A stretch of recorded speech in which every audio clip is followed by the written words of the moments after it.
third session of the Roman Cookery School is about fish. Looking for fish archaeologically is quite challenging because the bones are very small and are normally only found when you sieve the deposits that you excavate from site. But it's even worse in Wales because a lot of the soils are acidic, so the bones dissolve. We do have some evidence for oysters, which were popular on sites where the inhabitants were following a more Romanised way of life, but not a lot from elsewhere.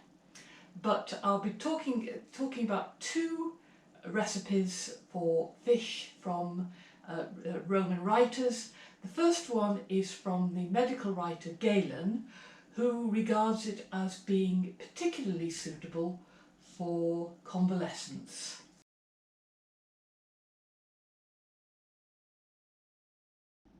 This recipe is called fish leucozomus, which means fish in a white gravy, and we cook it in water with added oil, and you want about 5 times as much water as oil, and it will depend on the size and the shape of your pan, but you want it to come up about 1/3 of the way up the fish. And we want about inch and a half of leek and some dill, but only use the stalks of the dill, because the meaning of the word leucozomus is in a white gravy, and if you put in the leaves, they will come off and turn your gravy flecked with bits of green. We put that in, and then we turn on the heat,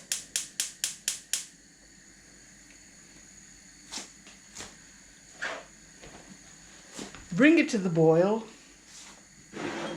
and as it boils, as it heats up, we shake the pan to emulsify the oil and the water.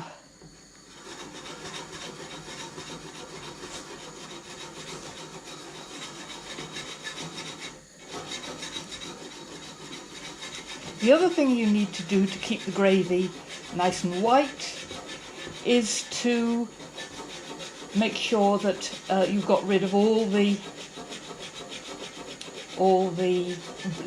blood in the fish.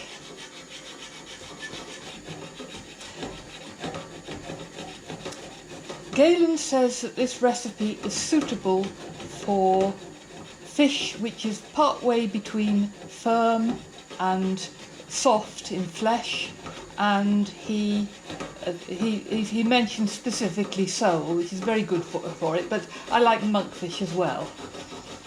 But any reasonably firm white fish would be fine, and you could cook them in steaks as well as, or fillets, as well as the complete fish.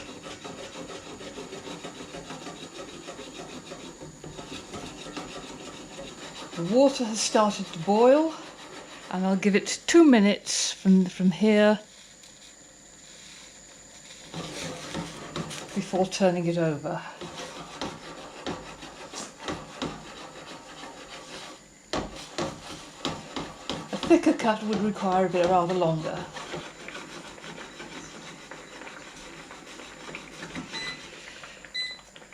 Right, at this stage we want to turn it over very carefully.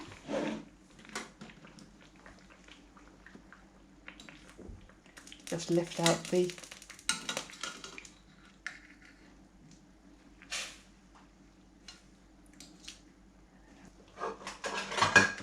partway through cooking, we need to add a little bit of salt, not too much, because otherwise the whole thing will be too salty. Okay, back.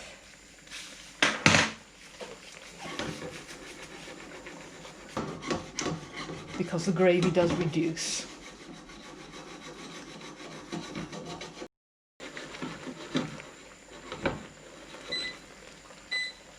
Right, that should be done.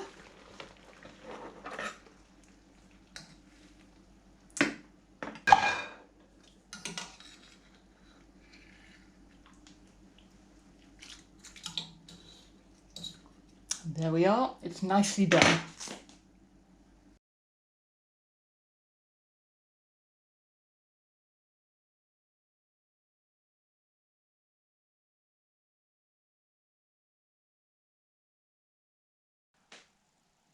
Our second recipe is from Appicius and it's a herb sauce to serve with fried fish.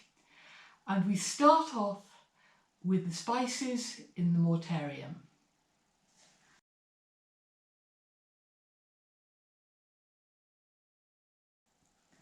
First, we measure out our spices. We want 1/4 teaspoonful of pepper, a teaspoonful of cumin and 2 teaspoons of coriander.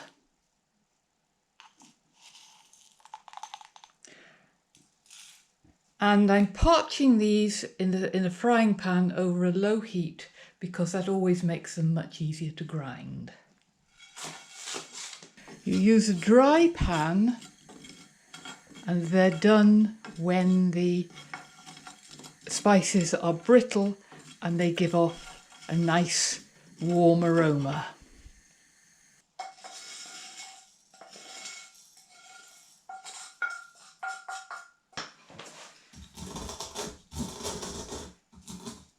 So now we need to grind them.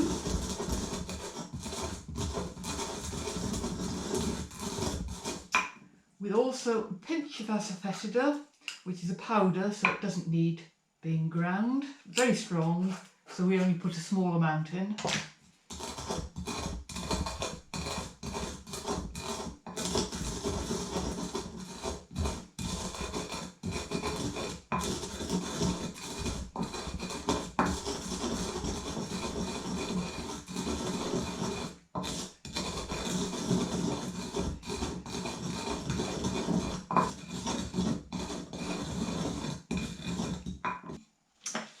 The sauce has a name which is Greek and translates as herb sauce, and the herbs we're using are oregano and rue. We talked about rue in the first session. As I said then, not recommended for pregnant women. If you brush up against it in strong sunlight, it can give you nasty blisters.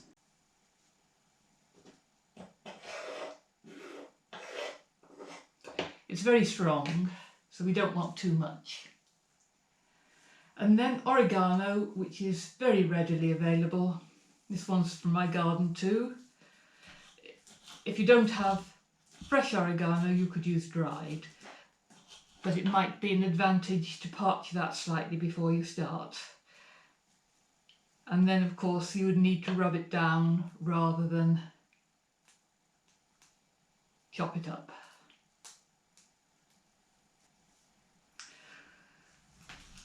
You want about 2 tablespoons of oregano.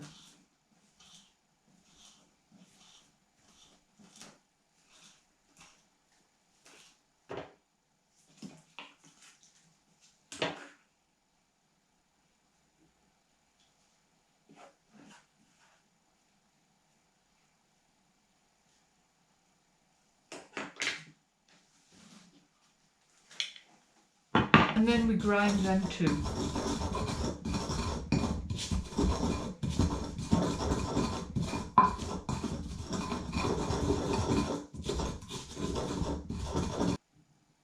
The little stone grits in the mortarium, which are a standard feature in Roman Britain, help to make the grinding very much more easy. The pestle I'm using is a replica of a Roman type which we archaeologists call elbow pestle. Appicius almost always lists spices before herbs and other liquid ingredients because it's very much easier to grind the spices on a dry mortarium and then add the others later.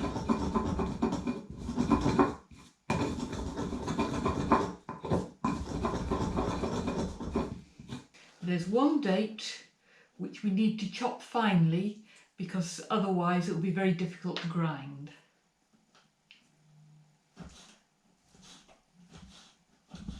We add that to the mortarium and start grinding again. We want 1 teaspoon of runny honey,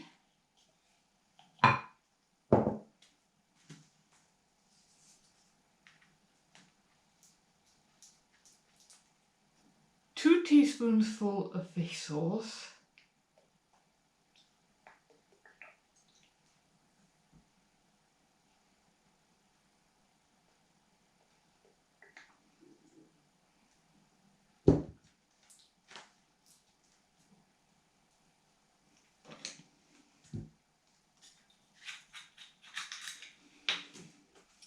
one tablespoonful of vinegar,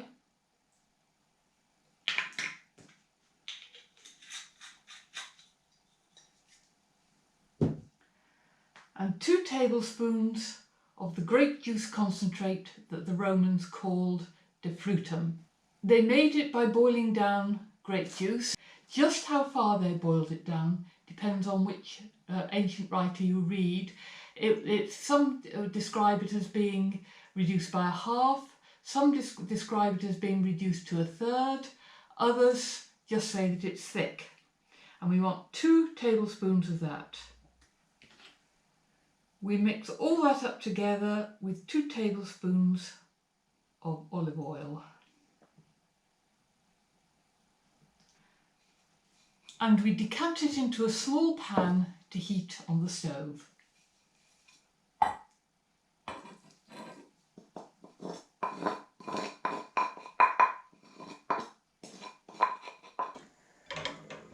Coat the fish in a little seasoned flour. Heat some olive oil in your frying pan.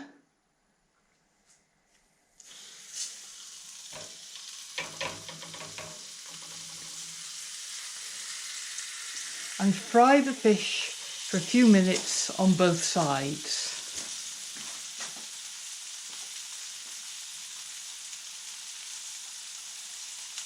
Heat the sauce, stirring it to keep the oil mixed in.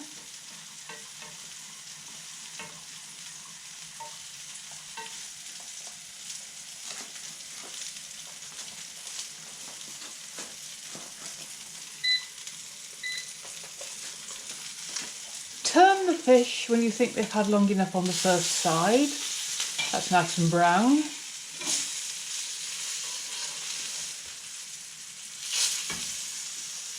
These are mackerel fillets, which are very good with this strong sauce.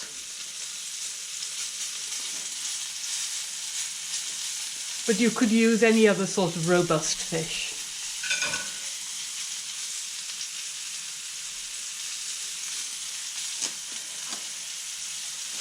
This amount of sauce will do several pounds of fish, but this evening I only need enough for one, so I'm cooking 2 fillets.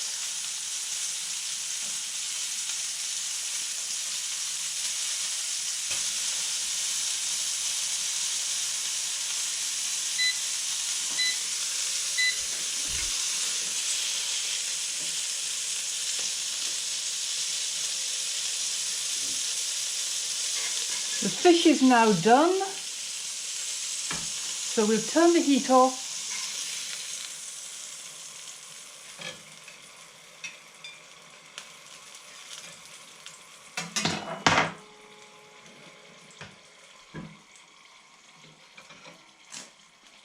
and add a tablespoonful of the sauce. Any leftover sauce can be stored in the fridge. It will keep for several weeks.